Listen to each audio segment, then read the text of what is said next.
All right, protests taking a violent turn in California over the weekend. Take a look at what happened when a U.S. Army veteran tried to stop protester thugs from burning the American flag. I can't hear you. You're anti-American.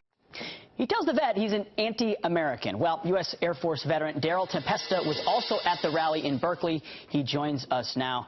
Good morning, sir. Thank you for your service and for being here this morning. First of all, we see on the video this confrontation. You were there in context. Anything else about that confrontation that you saw?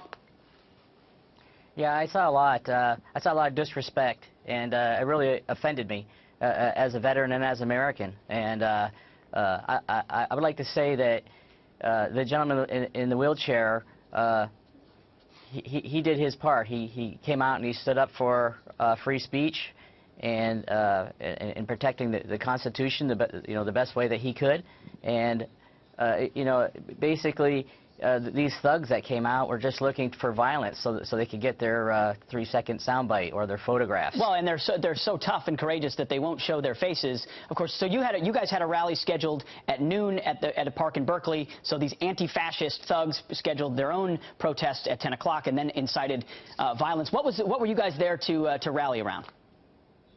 Well, we were there for the free speech rally, and I came specifically for protection and prevention around the perimeter, and I was there all day. So I got to see the initial layout early in the morning, which the Berkeley police set out with orange fencing, and then as people showed up, the new Berkeley requirements of essentially having no defensive equipment was stripped from anybody who arrived with it. So ultimately, it became a confrontation and a clash, and the other side got violent, and Trump supporters were forced to fight back. But this thug in the mask who's calling this veteran anti-American, what argument is he making? On what premise is he saying that? Well, essentially, he's saying that he wants globalism. He wants no national borders. He wants to allow billions of people to fill the United States without any vetting.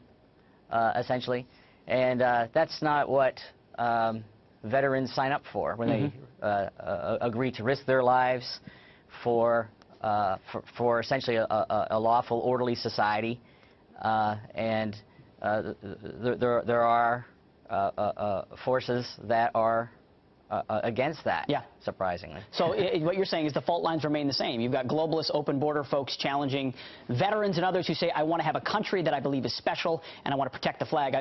Is it true that altercation started when some vets tried to stop them from burning a flag as well?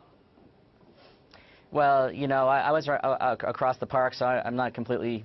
But there was attempts to desecrate the flag there, I'm sure. Unfortunately. Oh, yeah, there was many. There was also weapons attempting to be snuck in. I had somebody throw a knife at me while I was standing there, and called the police over, and they picked it up. Well, Daryl, thank you. I mean, we unfortunately have to leave it right there. But of course, the tolerant left who wants the open borders full of peace are throwing knives and bricks at men like you. Thank you for your service. Appreciate you coming on. It was unbelievable. Thank you. You got it. Thank you very much.